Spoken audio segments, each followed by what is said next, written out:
Sharing is caring. Now, this is a phrase that is often used by people who torrent things and who pirate things. Yeah? But in the context of education, sharing is indeed caring. Yeah? Let me give you two quick examples. This is a teacher librarian who, in her own school context, has created comics that serve as job aids. So if you want to learn how to use Twitter, QR codes, Google Docs, she has summaries in the form of these cute little comics. Yeah? Even though they do not necessarily fit our context, you can learn a thing or two from them. We as users, as consumers, benefit from what she has produced and shared under Creative Commons.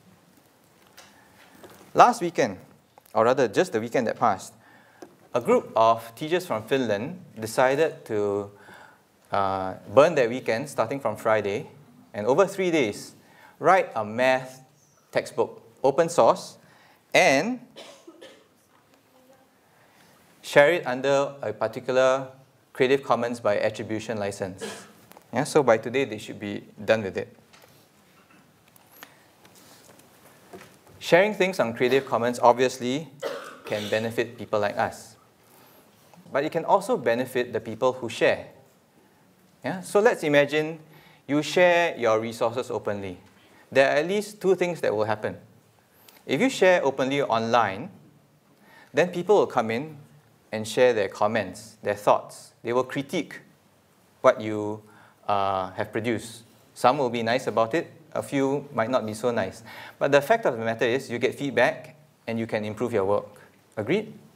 Yeah? Now, the second thing is, if you share things, good things online, then your reputation goes up. You build up what is known as reputational capital. Yeah? Business, on the other hand, are interested in financial capital, yeah, which is why they focus on copyright. It is their business to make money, and they have a right to do that. Our business is not making money. Yeah? We are in the business of nurturing people. So, how might Creative Commons be relevant to you as teachers?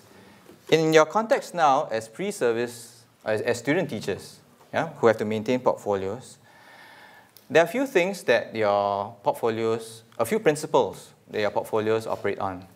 And it must satisfy two O's. The first O is ownership. You currently have partial ownership of your portfolios because you are asked to use your own Gmail accounts to create your own portfolios that are hosted by Google Sites, correct? Yeah? What we did was provide you with a template with which to populate your portfolio. A second operating principle is that of openness. Now, unfortunately, in this case, your portfolios are not yet open to the rest of the world. Just before practicum time, you will share your portfolios with people like me, supervisors. You'll share them with your school coordinating mentor, with your cooperating teacher, and perhaps with some of your peers. Imagine, on the other hand, if your portfolios were more open, your teaching philosophy bared to the world. Yeah, your projects, any artifacts that you create, shared with the rest of the world. They may benefit from what you have created, and you can benefit from the comments that you receive from folks here or beyond our walls. In the larger context of education, I think Creative Commons has a way of changing mindsets. Let me share with you two quick stories. Now, I used to be a classroom teacher myself almost 15 years ago. Yeah?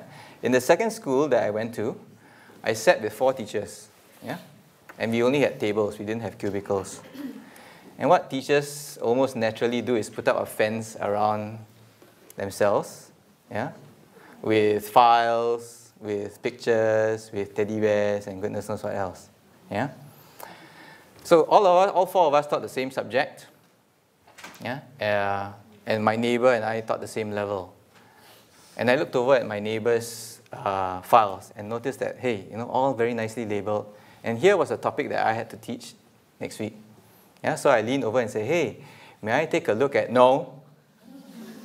Can I borrow, no. And before I can ask why, because it's mine. Now, obviously the person didn't answer as nastily as that. Yeah? I took some creative license. But I think even today, you will find some teachers still operate on that framework. Agreed?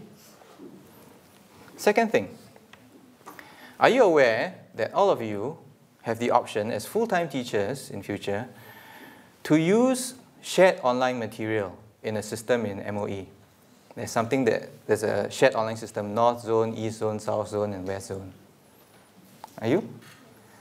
What's available there are lesson plans, exam questions, presentation files, other artifacts. But what do you think is shared? How do you think things are shared there? Let's take the example of exam questions. Your HOD or principal says, okay, there's this online system. Go and share exam questions. Put them in this portal. How do you think teachers react? Anyone? If you have experienced it, share. If you haven't, guess. What do you think happens?